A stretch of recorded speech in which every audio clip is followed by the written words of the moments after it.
السلام عليكم. النهاردة هعمل معاكم دوناتس قمر كده زي ما انتوا شايفين بطريقة سهلة جدا وبسيطة وبأشكال كتير كده مختلفة وطعمهم أحلى من بعض. بجد حلو جدا، لازم تجربوه وتكتبولي بقى رأيكم كده في الكومنتات. تعالوا بينا على طول ندخل على الطريقة.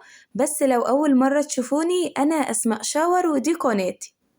أول حاجة هنقول بسم الله الرحمن الرحيم ونصلي على الرسول. اللهم صل وسلم وبارك عليك يا حبيبي يا رسول الله.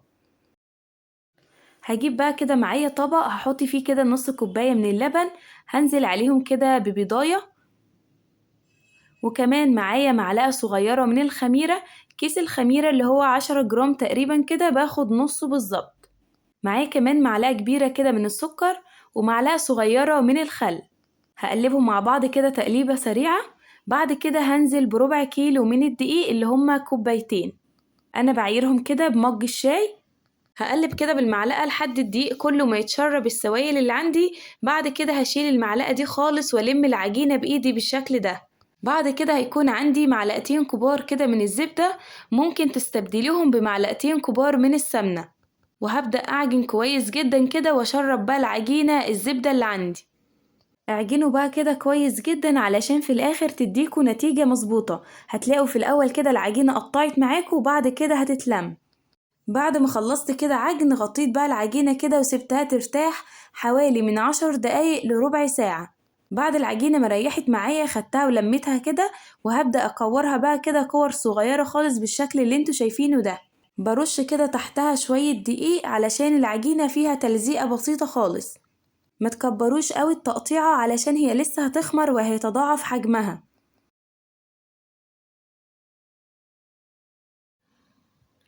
خلاص كده خلصت زي ما انتوا شايفين كده، وقطعت العجينة 9 قطع بالشكل ده.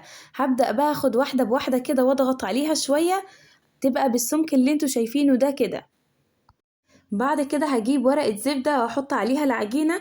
ما عندكيش ورقة زبدة يبقى اي كيس عندك زي كيس مكرونة، كيس ملح، اي حاجة من دي، وهتحط عليها العجينة.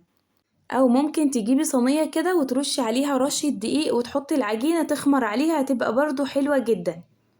انا جبتلكوا فكرة الكيس علشان لو انتي بتحبي تحطي على ورقة زبدة تحطي على كيس، لو انتي مش متوفر عندك في الوقت ده ورقة زبدة. وانا معظم الوقت كده بحط على صينية ورش تحتها كده رشة دقيق. عملتها معاكوا قبل كده في فيديو الدوناتس المحشية، كانت حلوة جدا. اللي ما شافش الفيديو يدخل يشوفه. ودي بقى كده فردتها فردة برضو بسيطة بإيدي كده وحطيتها على كيس ملح. أي كيس عندك هيقضي الغرض وما توقفيش نفسك على حاجة.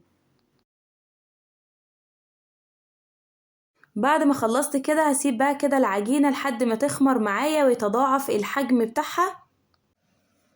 هنا بعد ما خمرت معايا بالشكل ده كده تضاعف حجمها زي ما انتوا شايفين، جبت بقى طاسة على النار فيها شوية زيت. وأول الزيت ما يسخن معايا كده بهدي النار واخلي النار متوسطة، وابدأ احط الدوناتس بتاعي كده. ولازم النار تبقى متوسطة معايا علشان لو النار بقت عالية الدوناتس هياخد لون بسرعة ويحمر من بره ويبقى لسه عجينة من جوه. فلازم تخلي النار هادية كده. واول ما يتشمع معايا وياخد لون بسيط خالص بقلبه كده على الجنب التاني. هستنى كده ثواني يتشمع من الجنب التاني وارجع اقلبه على الجنب الاولاني بالشكل اللي انتوا شايفينه ده علشان التسوية بتاعته تبقى مظبوطة. انا بفضل اقلبه كده على الجنب ده شوية وده شوية لحد ما ياخد اللون الحلو اللي انتوا شايفينه ده. مش بسيبه كده على جنب واحد علشان تسويته تبقى مظبوطة وما يطلعش معجن معاكم.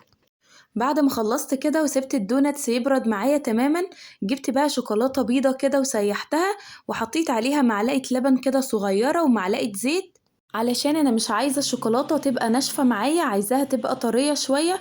وفي نفس الوقت مش بكتر اللبن علشان ما تبقاش عاملة زي صوص الشوكولاتة السايح، هتبقى ماسكة نفسها وفي نفس الوقت هتبقى طرية ما تبقاش ناشفة. وحطيت بقى على الشوكولاتة البيضة نقطة من اللون الغذائي الأحمر علشان يديني اللون الحلو اللي انتوا شايفينه ده. وبحطه كده على وش الدوناتس زي ما انتوا شايفين كده، وببدأ أسويه بمعلقة صغيرة خالص كده علشان يبقى متساوي معايا. جبت برضو معايا شوكولاتة غامقة كده وزي ما قلتلكوا زودت لها معلقة زيت ومعلقة لبن صغيرة. حطيت الدوناتس في قلب الشوكولاتة زي ما انتوا شايفين كده، ومعايا هنا شوكولاتة بيضة هعمل بيها خطوط كده على وش الدوناتس كده هيدينا شكل حلو جدا. جبت معايا كمان شوكولاتة بيضة مقطعاها قطع صغيرة كده وحطيتها كده في جنب الدوناتس، بتدي شكل حلو جدا للدوناتس زي ما انتوا شايفين. هاخد واحدة تانية بقى كده واغمسها في الشوكولاتة الغامقة بالشكل ده. هعمل كده خطوط بالشوكولاتة البيضة كده على الدوناتس زي ما انتوا شايفين. وهجيب معايا كده قطعة شوكولاتة واحطها على الجنب بالشكل ده، والتانية دي جبت برضو بسكوتة كده وحطيتها على جنب الدوناتس. اما دي بقى فانا كسرت البسكوت كده وحطيتها في نص الدوناتس بالشكل ده. جبت كمان قطع شوكولاتة غامقة كده وحطيتها برضو على جنب الدوناتس كده، بتدي شكل حلو.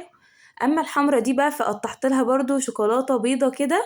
خلاص كده خلصت، هسيبهم بس 5 دقايق كده علشان الشوكولاتة تشد معايا وما تبقاش سايحة كده وبتلزق معاكوا في ايديكوا، وفي نفس الوقت ما تكونش ناشفة لما تيجوا تاكلوها. عملنا اشكال قمر كده زي ما انتوا شايفين، بجد حلوين جدا وطعمهم بقى تحفة مش عايزة اقولكوا. تعالوا بقى كده ندوق واحدة مع بعض، شايفين بقى شكلها عامل ازاي؟ في جمال كده بجد، هشة وطرية وطعمها حلو جدا. رهيبة رهيبة بجد بمعنى الكلمة. جربوها بقى علشان بجد تستاهل التجربة. لحد هنا كده انا خلصت الفيديو، يا رب اكون فدتكم بأي حاجة. استنوني الفيديو الجاي، استنوني في فيديوهات كتير حلوة، واسيبكم في رعاية الله، والسلام عليكم ورحمة الله وبركاته.